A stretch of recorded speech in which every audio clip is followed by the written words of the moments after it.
I feel like I'm going through some kind of design puberty.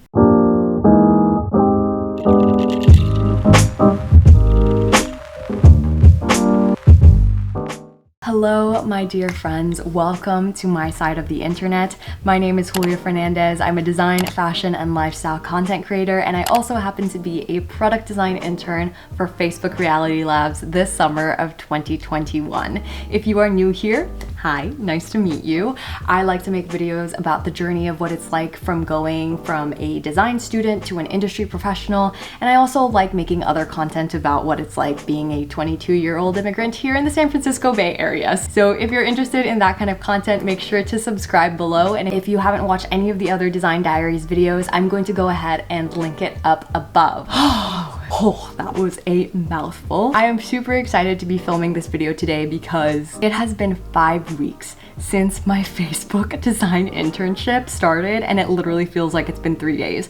I've been learning so much. I have been a sponge. I have been absorbing as much information as possible. I have been having so much fun. I feel like I'm going through some kind of design puberty because I feel like I've grown. I feel like I've grown 5 feet.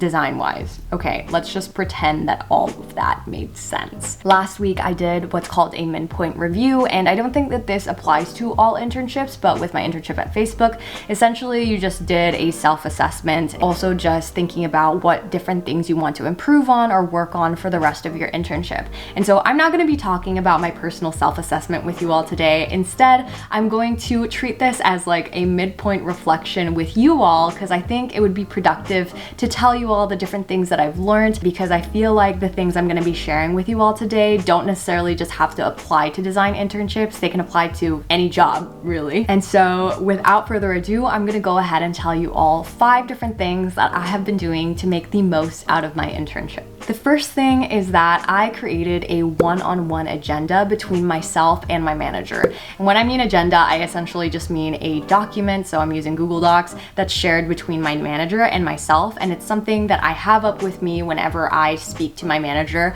for our weekly one-on-ones. I created a template that I essentially copy and paste for every one-on-one that I have to prep for, and before I meet my manager, I answer the following questions. The first is, what have I accomplished since I last saw my manager? The second is, what blockers or challenges have I been facing?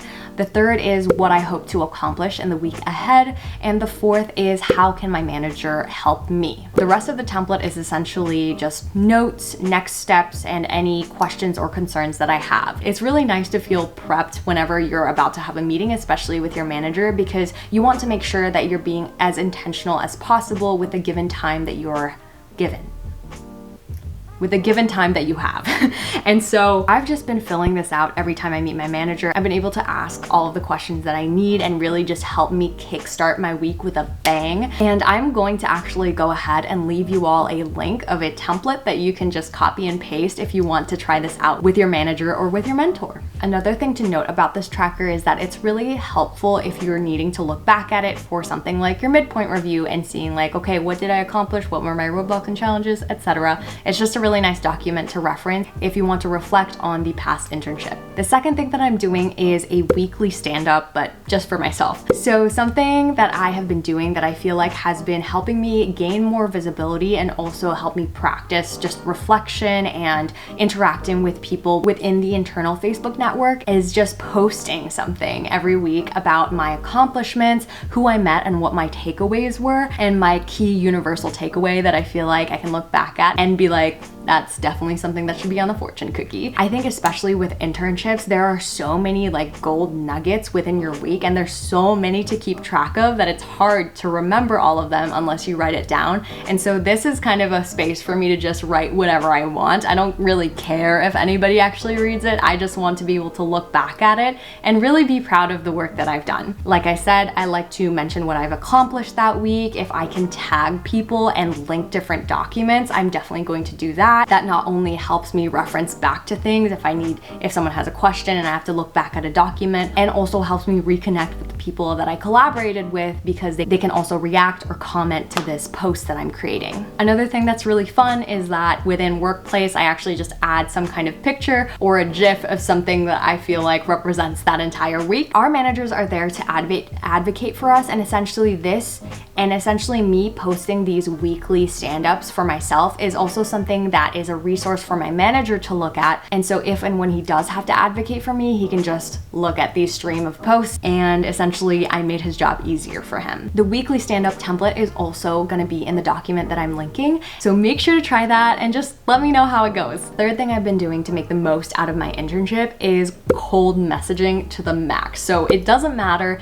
if they are my East and West relationships, so like my peer relationships, or my North and South relationships. So something that I love about working at Facebook is the fact that everyone treats everyone like equals. I've mentioned that in my last video, but to the point where you have access to contact anybody in the company that you'd like. I've created one-on-ones with the VP of product design, the president of product design, like my skip. It's so wild that you are basically just given this information, and you can just make the most out of this opportunity that you have being in this bubble of minds that are just like freaking amazing. If I know somebody that I want to learn from, if I want to pick somebody's brain about design, product design, their career, I would just like message them on Workplace and say like, hey, wanna pick your brain, schedule the calendar invite, let me know if it works for you. So cold messaging is something that has tremendously helped me with, looking for internships, looking for different opportunities. But here it's like taking it a next step further and knowing like I'm past that filter of being a random person on LinkedIn to like, hey, we work in the same company. And so you have a higher chance of like communicating with the people that you want to communicate with, which is freaking awesome. Something that I just mentioned too is that if I'm meeting someone for the first time, especially with this remote internship,